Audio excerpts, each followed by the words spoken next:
இயேசு கிறிஸ்துவ நாமத்தில் உங்களுக்கு என் அன்பின் வாழ்த்துக்கள். சுகமாக இருக்கீங்களா? ஆண்டவர் நம்மளை எவ்வளவு சுகமாய் வைத்திருக்கிறார்ல. நீங்கள் கொஞ்சம் பார்த்து பாருங்களேன். தேசத்தை நோக்கி பார்த்தால் எத்தனையோ ஜனங்க வியாதியினால் பாதிக்கப்பட்டு பலவீனத்தோடு இனி இந்த உலகத்தில் எப்படி வாழ்வது என்கிற துக்கத்தோடு, வேதனையோடு, கவலையோடு, கஷ்டத்தோடு இந்த உலகத்தில் வாழ்கிறதை பார்க்கிறோம். ஆனால் உங்களை என்னை ஆண்டவர் எவ்வளவு பத்திரமாய் வைத்திருக்கிறார்ல. இந்த இயேசு எவ்வளவு அன்பான ஒரு ஆண்டவர். இந்த ஆண்டவர் இயேசு சொல்லுகிறார், அவர் ஆபத்திலே விடுவிக்கிறவர். ஒருவேளை உங்கள் வாழ்க்கையில் ஒரு ஆபத்து வந்திருக்கலாம். ஒருவேளை உங்கள் வாழ்க்கையில் ஒரு இழப்பு, அந்த தோல்வி, அந்த ஆபத்து வந்திருக்கலாம். உங்கள் பிள்ளைகளுக்கு அல்லது உங்கள் பெற்றோருக்கு, உங்களுக்கு ஒரு ஆபத்து வந்திருக்கலாம். இயேசு அழகாய் சொல்லுகிறார். சங்கீதம் 50:15 வாசிக்கும் போது, ஆபத்து காலத்தில் என்னை நோக்கி நீ கூப்பிடு, நான் உன்னை விடுவிப்பேன். ஒரு ஆபத்து வந்து போச்சல்ல, நீங்க ஆண்டவரை நோக்கி கூப்பிடுங்க, இயேசுவை நோக்கி கூப்பிடுங்க, அப்பொழுது அவர் உங்களை விடுதலை ஆக்குவார் என்று கர்த்தருடைய வசனம் சொல்லுகிறது. ஒரு ஆபத்து வந்து போனா அவரை நோக்கி தாங்க நீங்க கூப்பிடணும். நீங்க அவரை நோக்கி கூப்பிட்டாதான் உங்களுக்கு விடுதலை. நீங்க யாரையோ நோக்கி கூப்பிடுறீங்க, எதையோ நோக்கி கூப்பிடுறீங்க, வேற ஏதோ ஒரு காரியத்தை செய்றீங்க. அதனால தான் உங்களுக்கு அந்த விடுதலை இந்த உலகத்தில் இல்லை. இயேசுவை நோக்கி நீங்கள் கூப்பிடுவீர்களானால் உங்க வாழ்க்கையில ஒரு பெரிய ஒரு விடுதலை. அல்லேலூயா! இயேசுவை நோக்கி கூப்பிடுகிறவர்களுடைய வாழ்க்கையில் ஒரு பெரிய விடுதலையை நான் பார்க்க முடியும். ஒரு பெரிய விடுதலை, ஒரு பெரிய விடுதலை. ஒரு குடும்பத்தை எனக்கு தெரியும். அந்த குடும்பம், கணவன் ஒரு பயங்கரமான ஒரு குடிகாரர். ஆனால் மனைவி இயேசுவை ஏற்றுக்கொண்டவர்கள், 2 பெண் பிள்ளைகள். அந்த கணவன் குடிச்சிட்டு வந்தா 2 பிள்ளைகளுடைய புக்கே கிடையாது. கிழிச்சு கீறி தூக்கி போட்டு ஏதாவது சின்ன பேப்பர் துண்டு வச்சிருந்தா கூட படிக்க விடவே மாட்டார். அந்த அளவுக்கு குடிகாரன். வீட்டில் எந்த ஒரு சமையல் செய்து வச்சிருந்தாலும் அந்த சமையல் அப்படியே தூக்கி எறிஞ்சு விடுவார். அந்த மனைவி 22 ஆண்டு காலங்கள் பொறுமையோடு சகித்து ஜெபம் பண்ணி கொண்டிருந்தாங்க. ஒரு நாள் அவருடைய பாக்கெட்ல யாரோ கொடுத்த ஒரு கைப்பிரதி, ஒரு டிராக்ஸ், உன் மரணத்துக்கு பின் என்கிற ஒரு செய்தி. மரணத்துக்கு பின் என்கிற ஒரு செய்தி. காலையில இவர் குடிக்கிறதுக்கு காசு எடுப்பதுக்கு பாக்கெட்ல கை விட்டுருக்கார். விட்ட உடனே ஒரு டிராக்ஸ் கையில இருக்கு, மரணத்துக்கு பின். என்னதான் இது மரணத்துக்கு பின்னா, மரணத்துக்கு பின்னாடி என்னான்னு சொல்லி இவர் வாசிக்க ஆரம்பிக்கும் பொழுது, இவருக்கு குடிகாரனே நீ பரலோகம் போக முடியாது, ஆணித்தரமான ஒரு வார்த்தை இயேசு அங்கே எழுதி வைத்திருந்தார். அதை பார்த்த உடனே அவர் நடுநடுங்கி போய், பயந்து போய், அதன் பிறகு அவருடைய வாழ்க்கையில் ஒரு மாற்றத்தை ஆண்டவர் ஏற்படுத்தி இன்னைக்கு கணவனும் மனைவியும் பிள்ளைகளும் இன்னைக்கு ஊழியம் செய்கிற ஊழியக்காரர்களாய் இருக்கிறதை நான் பார்க்கிறேன். ஆபத்து காலத்தில் அந்த மனைவி ஆண்டவரை நோக்கி கூப்பிட்டதுனால இயேசு அந்த சத்தத்தை கேட்டு அவளுக்கு ஒரு அற்புதமான ஒரு விடுதலையை கொடுத்து அந்த மகளை ஆசீர்வதித்தார். அல்லேலூயா! ஒருவேளை உங்க புருஷனால உங்களுக்கு ஆபத்து இருக்கலாம், பக்கத்து வீட்டுக்காரர்களால உங்களுக்கு ஆபத்து இருக்கலாம், வேலை செய்கிற இடத்துல உங்களுக்கு ஆபத்து இருக்கலாம், நீங்கள் போகிற வருகிற இடங்களில் ஒரு ஆபத்து இருக்கலாம், மந்திரவாத பில்லி சூனியத்தினால் ஆபத்து இருக்கலாம், ஏதோ ஒரு ஆபத்து இருக்கலாம். நீங்கள் இயேசுவை நோக்கி கூப்பிடுங்க, அந்த இமைப்பொழுதில் நீங்கள் விடுதலை அடைவீர்கள். இமைப்பொழுதில் நீங்கள் விடுதலை அடைவீர்கள். இயேசு உங்களுக்கு ஒரு விடுதலை தருவதற்குத்தான் 2000 ஆண்டுகளுக்கு முன்னே கைகளிலேயும் கால்களிலேயும் ஆணிகளினால் அடிக்கப்பட்டவராய், தலையில முள்முடி சூட்டப்பட்டவராய், அகோரமாய் சிலுவையிலே தொங்கிக் கொண்டிருக்கிறார். சகோதரி, உனக்கு ஒரு விடுதலை தர, சகோதரியே உனக்கு ஒரு விடுதலை தர, இந்த ஆண்டவரிடத்தில் நீ வரும் பொழுது உனக்கு ஒரு அற்புதமான விடுதலை, அற்புதமான ஒரு சுகம் உனக்கு உண்டாவதை நீங்கள் பார்ப்பீர்கள். அற்புதமான ஒரு சுகம், ஒரு விடுதலை உண்டாவதை பார்ப்பீர்கள். மார்த்தாண்டத்திலே நாங்கள் அந்த ஒரு ஜெபக்குழுவாய் கூடி நாங்கள் ஜெபிக்கிறோம். அதனுடைய முகவரி அதனுடைய அந்த டிஸ்பிளேல கீழே இருக்க, நீங்க வாசிங்க. அதுல வருகிற அநேகம் பேர் பிசாசினால் இத்தனை ஆண்டு காலம் பாதிக்கப்பட்டு வேதனையோடு அந்த இடத்துல கொண்டு வந்து அந்த மகளுக்கு ஆண்டவர் இமைப்பொழுதுல அந்த ஒரு நாள் ஆராதனையிலே அற்புதம் செய்து இன்னைக்கு எத்தனையோ பேர் சந்தோஷமா இருக்கிறதை நாங்கள் கண்கூடாய் பார்க்கிறோம். ஒருவேளை நீங்க பாதிக்கப்பட்டிருக்கிறீங்களா? ஒருவேளை நீங்க வேதனையில் இருக்கிறீங்களா?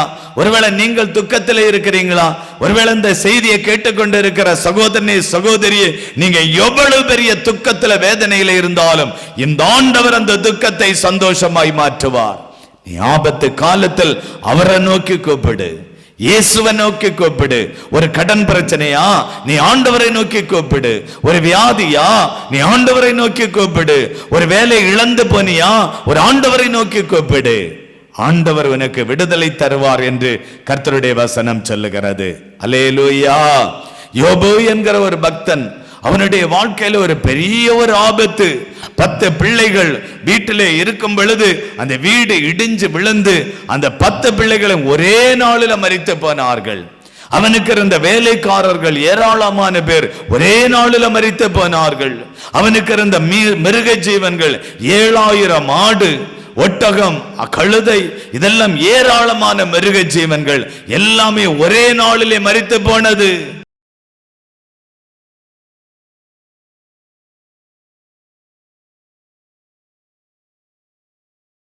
எல்லாவற்றையும் இழந்து போனவனாய் ஒரு ஆபத்தான சூழ்நிலையில இருக்கிறான். அதனுடைய சரீரம் உச்சி தலை முதல் உள்ளம் கால் வரையிலும் கொடிய பருக்கள் அவனை வாட்டினது. எலும்பிலிருந்து அந்த பருக்கள் வந்து அவனை வேதனைப்படுத்தினது, துக்கப்படுத்தினது. அந்த கொடிய பருக்கள் ஒரு பெரிய ஒரு ஆபத்து, எதிர்காலமே இல்லாத அளவுக்கு ஒரு பெரிய ஒரு ஆபத்து அவனை நெருங்கினது. ஆபத்து காலத்தில் என்னை நோக்கி கூப்பிடு, நான் உன்னை விடுவிப்பேன் என்று ஆவியானவர் அவனுக்கு முன்னே அந்த வசனத்தை காண்பித்த உடனே அந்த வசனத்தின்படி அவன் ஜெபிக்க ஆரம்பிக்கிறான். இயேசுவே, இயேசுவே, இயேசுவே, எனக்கு இந்த ஆபத்துகள் வந்திருக்கிறது, இந்த ஆபத்திலிருந்து என்னை விடுதலையாக்கும் என்று ஆண்டவரிடத்தில் ஜெபித்த போது, யோபு 42ஆம் அதிகாரத்தில் நீங்க வாசித்து பாருங்க, கர்த்தர் அந்த ஆபத்தை அப்படியே விலக்கி ஆபத்திலிருந்து விடுதலை கொடுத்து கர்த்தர் அவனை 2 மடங்கு ஆசீர்வதித்தார். 2 மடங்கு கர்த்தர் ஆசீர்வதித்தார். உங்க வாழ்க்கையில என்ன ஆபத்து இருந்தாலும் ஆண்டவரை நோக்கி கூப்பிடும் பொழுது ஆண்டவர் விடுதலையாக்கி உன்னை 2 மடங்கு கர்த்தர் ஆசீர்வதிப்பார். 2 மடங்கு கர்த்தர் உன்னை ஆசீர்வதிப்பார். இந்த ஆபத்துக்குள்ள இருந்து விடுதலைக்காக நீ ஆண்டவரை நோக்கி ஜெபிப்பாயா? நீ இயேசுவை தேடுவாயா? நீ அவருக்கு வேண்டி வாழுவாயா? உன்னுடைய ஆபத்து மாறும், உன்னுடைய ஆபத்து நீங்கும். அந்த போராட்டத்தை நீக்கி ஆண்டவர் ஒரு பெரிய ஜெயத்தை கொடுப்பார். ஒரு பெரிய ஆபத்து, வேலை இழந்திருக்கலாம், உன்னுடைய தொழிலை இழந்திருக்கலாம், ஏதோ ஒரு இழப்பிலே நீ இந்த செய்தியை கேட்டுக்கொண்டிருக்கலாம். ஆண்டவர் உனக்கு 2 மடங்கு திருப்பி கொடுத்து ஆண்டவர் உன்னை ஆசீர்வதிப்பார். நீ ஆபத்தில் அவரை நோக்கி கூப்பிடும் பொழுது ஆண்டவர் உன்னை 2 மடங்கு கொடுத்து ஆசீர்வதிப்பார். யோபனுடைய வாழ்க்கையில எல்லாவற்றையும் இழந்து போனான். கர்த்தர் அவனுக்கு 2 மடங்கு திருப்பி கொடுத்து ஆண்டவர் அவனை ஆசீர்வதித்தார். 2வது, ஒருவேளை பிசாசால உங்களுக்கு ஒரு ஆபத்து இருக்கலாம். 2வது, ஒருவேளை மனிதனால உங்களுக்கு ஆபத்து இருக்கலாம். தானியேல் என்கிற ஒரு வாலிப தம்பி நேபுகாத் நேச்சருடைய இந்த நாட்களில் அந்த அரண்மனையிலே அவன் வேலை பார்த்து கொண்டிருந்த காலம், தரிவு ராஜா ஆட்சி செய்த காலத்தில் அவன் வேலை பார்த்து கொண்டு இருக்கும் பொழுது அவன் ஆண்டவர் மேல ரொம்ப அன்பு வைத்திருந்தான். எப்படிங்க நீங்க சொல்றீங்க? தினமும் 3 வேளை ஆண்டவருக்கு சமூகத்தில் ஜெபிக்கிற தானியேல், வேதம் சொல்லுகிறது அந்தி சந்தி மத்தியானம் என்று வேதம் சொல்லுகிறது. 3 வேளை ஆண்டவரை நோக்கி ஜெபிக்கிற ஒரு மனிதன். இந்த தானியேல் ஒரு தேசத்தை நியாயம் விசாரிக்கிற ஒரு ராஜாவாய் இருந்த தானியேல் ஆண்டவரை தினமும் 3 வேளை ஜெபிக்கிறான். அந்த நாட்களில் ராஜா ஒரு அரசு ஆணையை பிறப்பிக்கிறான். இந்த 30 நாட்கள் வரையிலும் நீங்க எந்த மனிதனை குறித்தோ வேறு எந்த கடவுளை குறித்தோ நீங்கள் புகழ் பாடக்கூடாது என்பதாக ஒரு சட்டத்தை இயற்றுகிறான். ஆனா தானியேலோ ஆண்டவருடைய பிள்ளையாய் இருந்தபடியினால் ஆண்டவரை அவனால் தேடாமல் இருக்க முடியாது, ஆண்டவரிடத்தில் ஜெபிக்காமல் இருக்க முடியாது. தினமும் 3 வேளை ஜெபித்தான் என்கிற ஒரே காரணத்துக்காக தானியேலை கையிலேயும் காலிலேயும் கட்டி சிங்கத்தினுடைய கபியிலே கொண்டு போட்டார்கள். சிங்கத்தினுடைய கபியிலே போட்டு எல்லாரும் நினைத்தார்கள் தானியேலுடைய வாழ்க்கை முடிந்தது, அவ்வளவுதான் என்று நினைத்தார்கள். பொறாமை கொண்ட மனிதர்கள் நினைத்தார்கள், ராஜா நினைக்கிறார், ஜனங்கள் அப்படி நினைத்தார்கள். கர்த்தர் பாருங்க, தானியேலை பாதுகாக்கும்படி அவருடைய பலத்த கரத்தை நீட்டினார். தேவ தூதர்களை இந்த இடத்துக்கு அனுப்பினார். ஒரு சிங்கங்கள் கூட தானியேலை சேதப்படுத்தாதபடி ஆண்டவர் அவனை பாதுகாத்தார். மனிதர்களுக்கு தப்புவிக்கிற ஒரு தேவன். தானியேல் கெபியிலிருந்து வெளியில வருகிறான், ஒரு சேதம் அவனுக்கு இல்லை. உங்க வாழ்க்கையில ஒருவேளை சொல்லலாம், நீ தப்ப முடியாது, இந்த வியாதியை நிமித்த நீ தப்ப முடியாது, இந்த பலவீனத்தை நீ தப்ப முடியாது, இந்த கடன் பிரச்சனை நிமித்த நீ தப்ப முடியாது, இந்த போராட்டத்தை நிமித்த நீ தப்ப முடியாது என்று சொல்லலாம். உங்களை தப்புவிக்கிற ஒரு தேவன் இருக்கிறார். உங்களை ஆசீர்வதிக்கிற ஒரு தேவன் இருக்கிறார். இந்த ஆபத்திலிருந்து உங்களை விடுதலையாக்குகிற ஒரு தேவன் இருக்கிறார். ஒரு யோபுவை தப்புவித்த ஆண்டவர், பாதுகாத்த ஆண்டவர், ஆபத்திலிருந்து விடுதலையாக்கின ஆண்டவர், இந்த தானியேலை விடுதலையாக்கி இந்த ஆபத்திலிருந்து தப்புவித்த தேவன் உங்களையும் தப்புவிப்பார்.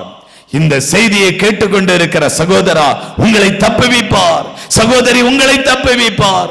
ஒருவேளை வேலை செய்யற இடத்துல நீங்க செய்யாத குற்றத்துக்காக நீதான் இதை செய்தாய், நீதான் இதை செய்தாய் என்று உன்னை குற்றப்படுத்தி இருக்கலாம், உன்னை காயப்படுத்தி இருக்கலாம், உன்னை வேதனைப்படுத்தி இருக்கலாம். இனி நான் எப்படி இந்த உலகத்தில் இவ்வளவு பெரிய அவமானத்தோடு வாழ்வது என்று நீ துக்கத்தோடு இருக்கிறாயா, வேதனையோடு இருக்கிறாயா? இந்த ஆண்டவரை நோக்கி கூப்பிடு, இந்த இயேசுவை நோக்கி கூப்பிடு, இந்த ஆண்டவரை நோக்கி கூப்பிடு. அப்பொழுது அவர் உங்களை விடுதலை ஆக்குவார். அவர் விடுவிக்கிற ஒரு தேவன். உங்களை விடுவித்து உங்களை மகிழ்விப்பார், உங்களை விடுவித்து உங்களை ஆசீர்வதிப்பார், உங்களை விடுவித்து உங்களை சந்தோஷப்படுத்துவார். நம்முடைய தேவன் நம்மளை ஆபத்து காலத்தில் விடுதலை ஆக்குகிறவர். ஏதோ ஒரு விடுதலை உங்க வாழ்க்கையில தேவை, ஏதோ ஒரு விடுதலை, ஏதோ ஒரு விடுதலை உங்க வாழ்க்கையில தேவை. ஆண்டவர் உங்களை விடுதலை ஆக்கி ஆசீர்வதிப்பதை நீங்கள் நிச்சயமாய் காண முடியும், நிச்சயமாய் பார்க்க முடியும். ஒருவேளை நீங்க என்ன ஆபத்துல இருந்தாலும் கண்ண முடிவீங்களா?